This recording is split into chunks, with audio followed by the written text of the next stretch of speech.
Michael, it's great to have you here. Today is February 23rd, 2022. We are at the Robert R. Coles History Room of the Glen Cove Public Library. My name is Lydia Wen, and our other interviewer is Carol Stern. We are very honored to have you here to do this project for the Veterans History Project of the Library of Congress. So let's dive in. Where were you born, Michael? I was born in Bronxville, New York, in June 16th, 1969. Who are your parents, and what were their occupations? Well, my father, his name was Emil. He was a machinist for the Daily News, for the old linotype machines, the hot lead machines. And my mom's name is Marie, and she was just a homemaker, housewife. Did you have any siblings? Yeah, one sister named Dorothy. Did she serve in the military? No. So when you went into the military, what were their feelings about you entering the service? Well, they didn't really, they were against it. They weren't, it wasn't their ideal turnout for me, but, it was something that I really wanted to do. Were you the first member of your family to be in the military? No, my father had served in World War II, actually, as an engineer. And he was in, I think, first North Africa, and then France, and then finally Germany. Did that have any bearing on you entering? Probably, yeah, a little bit. It sort of generated an interest in the Army and military history. Can we go back to that question? Because you said, I see that you enlisted, you weren't drafted. Right. So what was going, and you said your parents had some resistance. What made you do what you did? Why did you want to go into the military versus, what was your feelings at the time? Do you remember? Well, I didn't really get along too well with my parents, so it was the quickest way to get out of the house and become independent. So did you go to college beforehand, or did you join right out of high school? Right out of high school, yeah. Yeah, I graduated in June of '87, and I was on my way to Fort Knox, Kentucky in July of '87. Can you tell us a little bit about when you went into the military? When you joined, did you leave your parents behind? Your sister, was she younger or older? Yeah, she was 3 years younger. So you entered into the Army. Yes. Was there a reason why you chose that branch of service? I always had that sort of interest in the Army, and there were probably just the recruiter that came, first. I went to aviation high school in Queens, so I was looking to do something aviation related, and I was hoping to get into the warrant officer training program for helicopter pilot, because they had a program. Well, I think they still have it from flight school to from high school to flight school. Mm-hmm. So you go through basic training, and then you go to warrant officer candidate school, and if you can, and warrant officer candidate school is a lot more intensive than basic training. And if you make it through that, then you can, you go to flight school and you become a helicopter pilot. But unfortunately, my eyesight wasn't kind of knocked me out from consideration for that. My scores on my ASVAB were, very good, so there was no issue there. So pretty much, since I was already in that, conversation with recruiters, I just sort of took the first aviation-related thing that came along, which was flight operations. I noticed that on your biographical data form, you were attached to the 82nd Airborne. Yes. So tell us a little bit about your first initial point of entry. You said you went to, in July, June you graduated, and in July you were...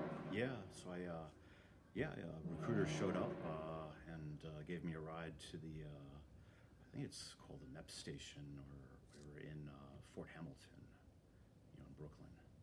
And from there, airline ticket, first time ever on a plane, Yeah. and off I went to Fort Knox, Kentucky.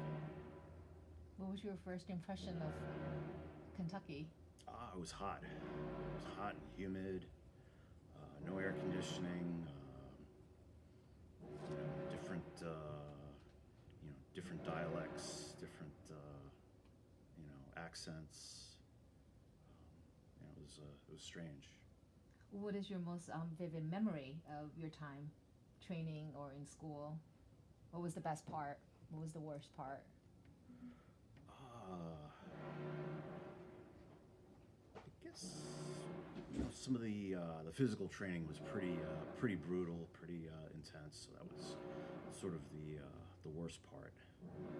Doing the grass drills, and these areas, they would get stripped of grass pretty quickly, and it was just doing these drills in basically gravel almost. So it was hot and uncomfortable, and you're like very you're exhausted.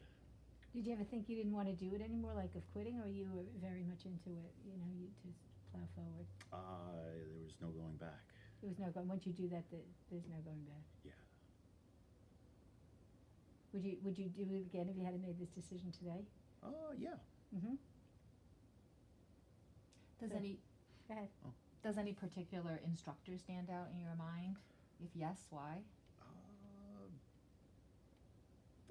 They all sort of, I kind of remember them all equally. I mean, there was one drill sergeant who was very, the most aggressive one, I guess. He's the one that kind of really sticks, to my mind. And What kind of training did you have? oh, so then you mean after basic training? Mm-hmm. So then, after basic training, for my MOS, for my job, I was sent to Fort Rucker, Alabama, which is the Army Aviation, training center, and that was a completely different, world. It was, co-ed barracks. There was like perfume in the air. It was female drill sergeants. It was, aviation tends to be more lax, and maybe a higher level of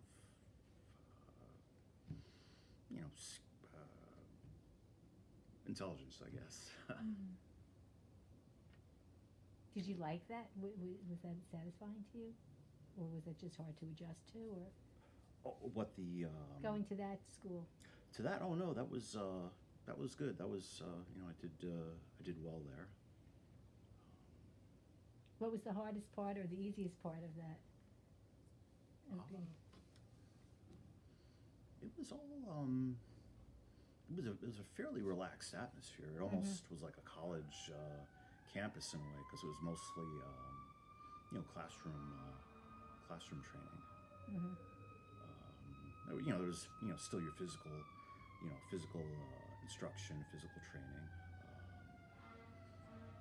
but it was it was almost a blur. What was your general feeling? Because America was at peace at that time in 1987. Right. Yeah, 87, 88. Yes, I was there in Fort Rucker then towards the fall of 87. Yeah, fall, into December.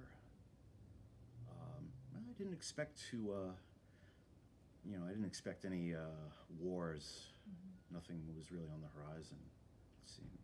Did you consider it a career path? Possibly, yeah. Did you receive any promotions during that time? I believe I got promoted to E2 at that time. I think yeah, when I was there. And how long were you there in Alabama? I think like maybe 3 months or so. And where did you go after that? So at the end of my advanced training there, I had orders in my hand to go to Germany, Mm-hmm. and which was kind of intriguing. But I heard a lot of stories about, especially when you're deployed in the field there, they have this big exercise reforger, and it's cold, wet, and you're miserable, when you're out there. And I kind of wanted to stay close to home, well, in the U.S. anyway. And a sergeant major from the 82nd, Airborne Division from their aviation brigade, Mm-hmm. came down recruiting, looking for, people to fill slots, in the units there. There was like, the aviation brigade, and then there were like three sub battalions. The CAV, the transport battalion, the attack battalion, maintenance battalion. So they all needed people with my MOS. So So instead of going to Germany, right, you went with them. Where were they stationed? in Fort Bragg, North Carolina. Okay. Oh, so you stayed in the U.S. Yeah. Which I almost kind of regret, because it would have been interesting to be in Germany at that time, because the wall was about to fall. So that Right. would I have was been- just gonna Oh, say. right. Yeah. That would have been interesting to be around for that. Absolutely. So you went to, but instead you went to Fort Bragg. Yeah. That's where your. So tell us about that. What was life like there? Well, right off the bat, it was sort of hell. We, as soon as when we arrived to the unit, we got there. It was raining. It was thunderstorming, and I was assigned to the brigade headquarters company, to their S3 section, which is the operations section. So our duties generally involved setting up the command post for the brigade commander, driving the officers around, setting up radios. The radios would be in trucks, well, in Humvees, and they would usually drive them out a mile or two from where the actual command post was, and run telephone wire just in case the signals get picked up, and they send in artillery to take out the radios. They don't get the command post, so we would set that up, and all that. And so when I got there, the people in the section were. It was almost like a competition. There was a sergeant major in charge of this section, and then and at the time he was a master sergeant. The guy that recruited me, he wasn't actually a sergeant major when I got recruited, but he was sort of like number two. So it's almost like they had a bet going on. During a thunderstorm, whose side could set up an antenna quicker. Great. So that was my introduction. So it was. And how'd you do? I forget. I just remember. It was almost like shock. Coming into this situation. So that kind of set the tone for the next couple of years. Wow. So what was the hardest part of military lifestyle for you to adapt to, and why do you think that it was?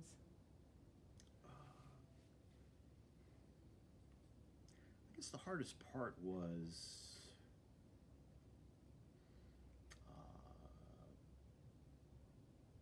If you had somebody bad in charge of you, there was, your life was miserable. There was no way out of it.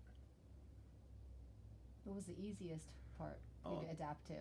Easiest? Well, aside from that, once you were, it almost became like a 9 to 5 job. When, 5 o'clock would roll around, you were done. You could go off post. You could live off post almost, and the weekends were generally yours. So what did you do all day? Like, what was the regiment like for you? Well, we would wake up, I don't know, 6 a.m. We would run PT, physical training, for like an hour or so, hour and a half maybe, and then we'd be off by like 7:30 to go eat, change, get ready for the day, and and then at 9, we'd start our day. So since I was in it, it was more of an office environment. So we would, we would be, scheduling training, maintaining vehicles, maintaining equipment, stuff like that. So when Saddam Hussein goes into Kuwait, you're 3 years. Yeah. Right? You're past the 3-year mark of your service. Right. Tell us a little bit about when you found that out and the prospects of being sent overseas. Well, How did you find out? Well, it was pretty sudden. I hadn't really been paying attention to the news. And actually, we, maybe 2 weeks before, I guess August 9th was when he invaded, August 9th of 1990. We had just finished a field exercise, and they'd actually issued us desert camouflage, desert uniforms, and same maps as Iraq. So they kind of knew, I think it was known that this was going to happen. Mm. So we had just finished that, and I think we were almost ready to turn our uniforms back in when, one night the CQ, the charge of quarters, came, running down the hallway, banging on everybody's doors, saying, get your stuff, get ready, we're going to be going. Wow, so this is August 9th. I believe he invaded August 2nd, so it's only August 2nd, yeah. only a week after. Oh, yeah, well, right? yeah, it was basically, August 2nd. I'm a little off a couple days. No, please correct me if I'm wrong. No. I read that the 82nd Airborne was one of the first to arrive in. Yeah. Yeah. So what was that like? Where did you land when you first got there? Where did you serve? Well, I was deployed about 2 weeks after the initial, planes from the 82nd went out. So we went to Pope Air Force Base. We were issued live ammunition, and then we flew. We flew in an Air Force transport, C-141. Pretty much, I don't know if it was. It almost was not. I think it might have been. It might have been a stop. I'm not sure, but I just remember. So we're all kind of packed in there. It wasn't, just the bench seating, the bench web seating, and I remember we were flying over France, and I got to take a look at the cockpit of the plane, and out on the left was a French Mirage fighter escorting us, through their airspace, which was pretty cool. Wow. So were you in combat? No, I didn't see a shot fired. Fortunately, we were. So we landed in Daharan Air Base, in Saudi Arabia. Mm-hmm. So it was getting off that plane. It was like walking into a wall of humidity and heat. Oh. It was and then there were jets taking off on afterburners. It was like very, a lot of activity, going on, and we were put up in a big aircraft hangar, to sleep in. So there were all these cots. It was kind of like a homeless shelter. So what did you do there? Like, what was your job there? We just sort of got our vehicles collected, got everything together, and then I was with division headquarters at that time. So we then kind of deployed into Saudi Arabia. We convoyed there, and we went to this. We set up in this. It was a brand new Saudi air defense base. It was, brand new. Everything, it was dozens of buildings, all brand new. The chairs still had their tags on there, and they hadn't even occupied it yet. So they just let us set up in there, and we, had a building that was, the headquarters for the division. And then we slept in warehouses, in the rows of, amongst the rows of shelving, empty shelving. Did you have any interaction with average citizens or any troops from other nations? Not at that time, no. When we were leaving, or actually around Christmas time, some Aramco, the Arabian American Oil Company. There were Americans, British. They took a bunch of us into their compound and gave us a holiday dinner, and then they actually took us out into the town, into I believe it was Daman, and Well- and we were we didn't wear our uniforms. We wore just our like sweat clothing, but we probably obviously looked like Americans. soldiers, American soldiers. Different time back then. Wasn't too many worries about getting blown up or snatched in your What was it head like? cut What off. was it like in Saudi Arabia? It was like like going through it was like a bazaar, like a well, like Marketplace? marketplace. With no women on the bazaar. street, right? It's all men. Did you actually see? We saw women, but they were completely Covered. covered, and it was kind of odd seeing like the buses had the back of the bus was divided in half, and the women got on the middle door, and there was like a little graphic there, and didn't really see much of them. And then the only other time after that we saw Saudis was when we were leaving, to come back to the United States. We drove, I guess it was in Dhahran, we drove to like a car wash place to clean our vehicles, and we were amongst the regular people there. What were your impressions of Saudi Arabia? Oh, it was very, very hot.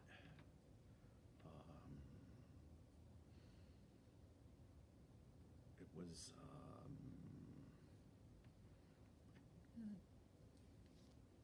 maybe a little bit, at that time, it was a little, we weren't in any of the main cities, so it was a little run down, a little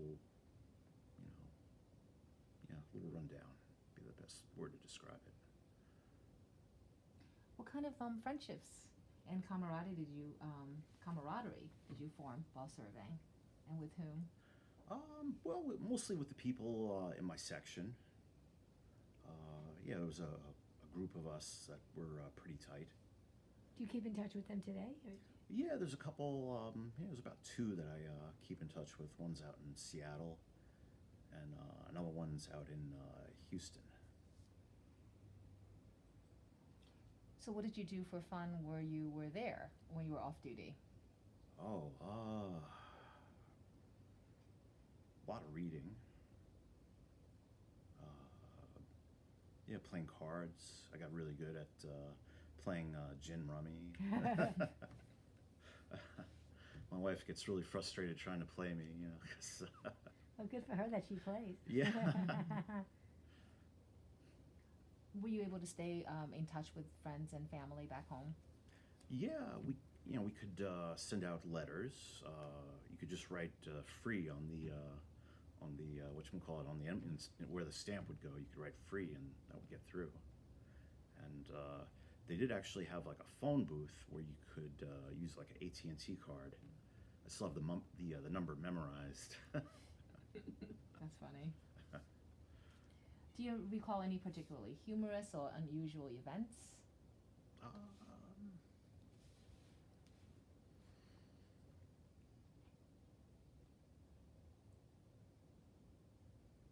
I remember one time we were sleeping in these large tents, and then the officers had these little these smaller Saudi provided tents, and they would build, and they like got lumber, and they built almost like a little porch deck in front of there. And I think one night somebody went over there and left some excrement on the porch with a playing card of the Joker, stuck into the pile. Practical jokes. That's an unusual event. Yeah. I'd say so. Yeah, so that was, we all got a good laugh out of that. So you were there a total of how long? I would say 8 months. Yeah, 8 months. So you were lucky that you didn't go into convent. Yeah. That you just like worked, Right, and we were, we were far to the west from Kuwait, so we were far away from the oil wells, and hopefully, and I think from any of the ammo dumps that got blown up, and when the whatever went into the wind, that a lot of guys are suffering from, I guess. You talk about suffering. I think a lot of people that go into the army or whatever, and they go into combat, they suffer emotional issues. Right. Do you feel like you were in combat? Do you suffer any emotional issues from just being in Saudi Arabia and being from anything that happened there? No, not at all. It was an interesting experience. Mm-hmm. Got to see a little more of the world. Yeah, it seems like it was a positive experience for you, Yeah. which is really nice. Yeah. Mm-hmm. Did you feel like you were in danger any of the time that you were there? Not really. Mostly no. Like we were pretty much, when we were waiting, there was that waiting phase. We were the furthest to the south of pretty much far south of any American unit, and we'd have drills like that. There were that there was an incoming Scud, but just knowing what was the range and what the possible payload could be, even if it was a chemical weapon, we didn't. Me and my friends, we didn't really take it too seriously, and we got in trouble once or twice for not taking it seriously enough. But when so the air war started, and then we convoyed. Well, actually, we flew up, then north to the border with Iraq, and we staged there. That was kind of a nerve-biting experience. What was involved in the staging? Well, we loaded our equipment, our vehicles. We piled everything on the vehicle, barbed wire on the hood, stuffed everything, supplies, rations, weapons onto the Humvee. I was actually an air guard on one of these Humvees, so sitting behind the cab, it had like an extended top, so it kind of rolled the canvas back, so I had a little place to sort of look out for any air attacks, and warn the driver. Interesting. Yeah. What kind of cultural training did you receive before you went over? Oh, not much really. Just alcohol was strictly forbidden, and I think it was impressed upon us not to offer your left hand to somebody from that culture, because that's sort of seen as insulting, because they use that to clean themselves when they go to the bathroom. So offering it to shake is very bad form. What about language barriers? Did you learn the language at all, or how did you know what anybody was communicating to you? Not at all. Didn't learn any words. Didn't really have any interaction, with the Saudis. Well, what about when you went into town on your time off? Just a lot of them knew English. A lot of them know English. Yeah, and there was only really that one time, around our holidays that we went in. Otherwise, we were behind gates and completely isolated. So you were protected. Yeah. So tell us a little bit about when you came home. So 8 months after you arrived, you came home. Mm-hmm. Was that the average length of tour, or had things quieted down and your battalion came home? Yeah, pretty much. We were there the longest, so we were, due to come back first. So we, when the ground war started, we convoyed, into Iraq, and then we set up, like a command post. The engineers had dug, made berms, piled up sand and dirt, in a square, and then we were set up in there in case any artillery came in there, but nearby would be protected from shrapnel. And I believe, one of our units, I think our CAV unit, they went and took over an Iraqi air base, but I don't think they even really had a shot fired. I think the Iraqi guards just opened the gates for them. They didn't want to get killed for no reason. It was pretty much over. And I remember convoying into Iraq. We would they had actually like chartered buses. I guess probably from Saudi Arabia, bringing the Iraqi prisoners of war back, and we were sort of flipping them off and as we were going by them. So you had said when you joined, you thought about making a career in the military. Yeah. At which point were still considering that? Pretty much, yeah. At that point, I was kind of done with the military, and I was looking to go to college. So when you came home, you went to college. Yeah. So. Where'd you go to college? I went to New York Tech for architecture. Oh, so you're an architect. Yeah, well, I've gotten a degree in it, and I worked in the field for about 17 years total. Oh, wow. Uh-huh. Did you actually do architecture, or you did other things? You said you have a degree in it. Oh yeah, well I was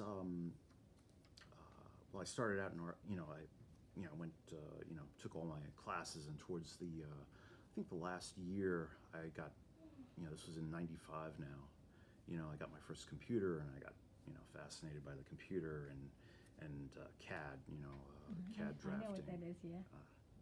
And the graphics, the three-dimensional, making three-dimensional models, and but it was sort of too late to really change majors, so I sort of put the two together, and I pretty much became the CAD manager or IT person for any firm that I worked at. So I ended up doing the 3D presentations, supervising the other architects, training them how to use CAD, taking care of the network, because when you're doing the 3D graphics, you need to be able to tweak your machine to be as powerful as possible, and network it, and it's good to be self-sufficient. Do you still work today? Are you still working today, or? Not in the architecture field directly. In 2012, I left. I left my last firm, Smiros Architects. Oh, right in Glen Cove. Yeah. Yeah. I was there for about 13 years almost. Is that why you moved to Glen Cove? Yeah. Oh. Yeah. Mm-hmm. So I'd been living in Seacliff when I went to New York Tech, and then after I graduated, I was living with my first wife in Greenvale for about 7 years, saving up for a house, and then in 2002 bought a house in Glen Cove. So what do you do today?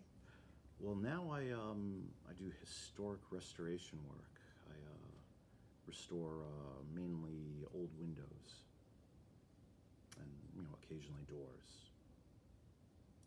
So I'll take the old windows out of a Victorian, say in Seacliff or wherever, and basically refurbish them and make them look and work like new.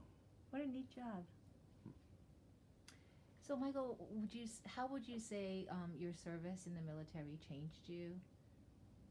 Well, it gave me helped me develop a really good work ethic.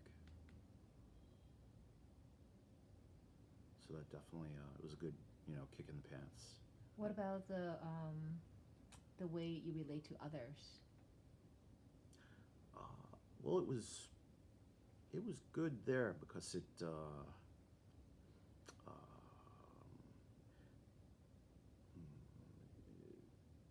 gave me a thick skin.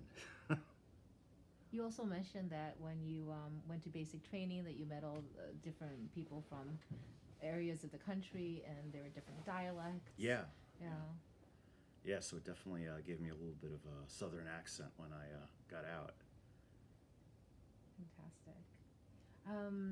You also mentioned that you continued your friendship, the two friends that you mentioned.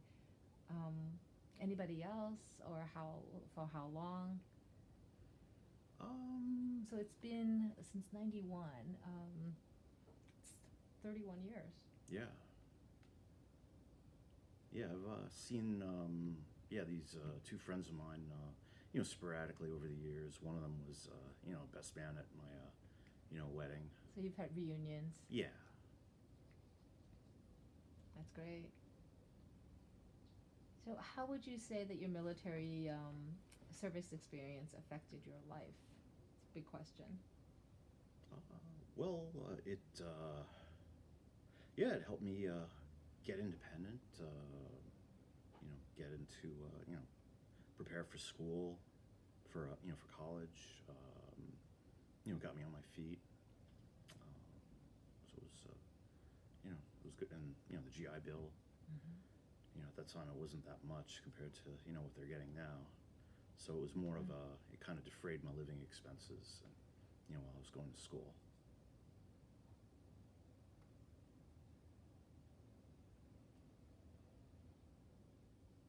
How has your military services impacted your feelings about war and the military in general? I'm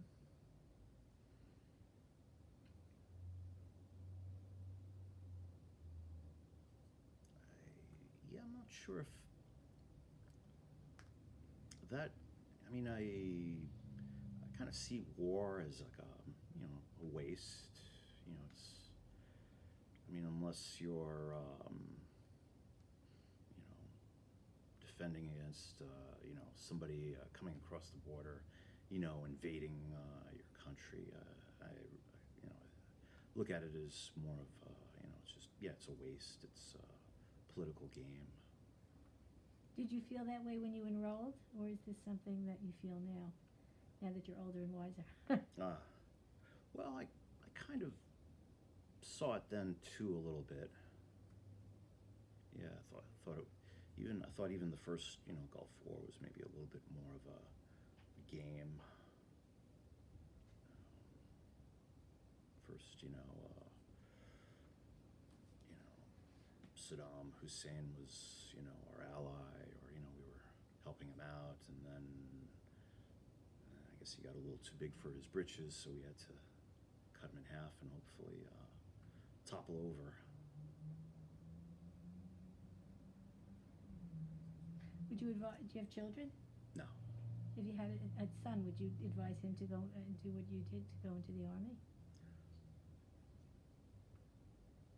I would. I would tell him maybe no. I mean, unless he maybe needed straightening out.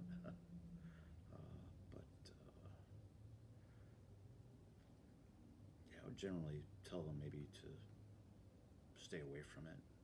Mm-hmm. Especially the way the military was used lately in the last since I got out in the last 20 years. What do you mean? Well, I would say with like the last Iraq war, it was sort of I think a lot of guys got killed for nothing. There was no. In a lot of wars. Yeah. And we're right on today is not a great day. We're just waiting to hear if Russia is going to go into Ukraine. Yeah. Yeah, I mean, it was all about finding weapons of mass destruction, this last time around, and, they didn't find anything. It was, right. It was pushed for, and, right. and nobody was held to account for it. Correct. So, have you joined any veterans associations or organizations? Yeah, I joined the VFW probably like 5 years ago. Can you tell us a little bit about like the camaraderie?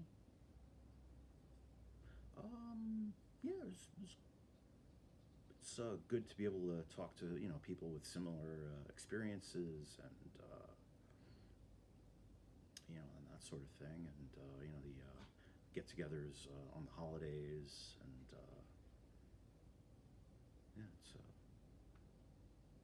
it's good. It's it's also a good networking, opportunity.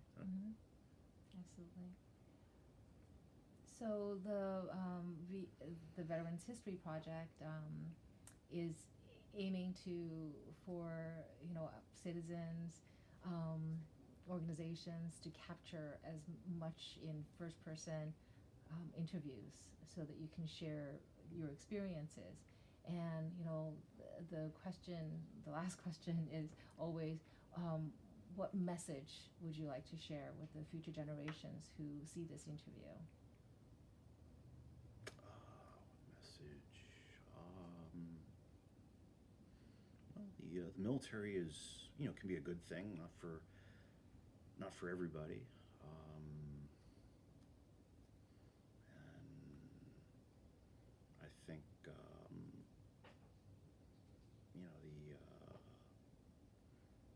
politicians should use the military a little, more carefully,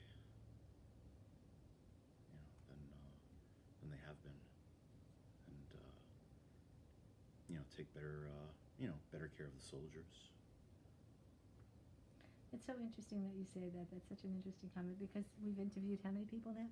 This is Michael's the fourth. Right, and I think everybody has given us that same message, right? More or less, that it's hard, that they should take care and not jump into war, that it's not a good thing. Right. It's tough.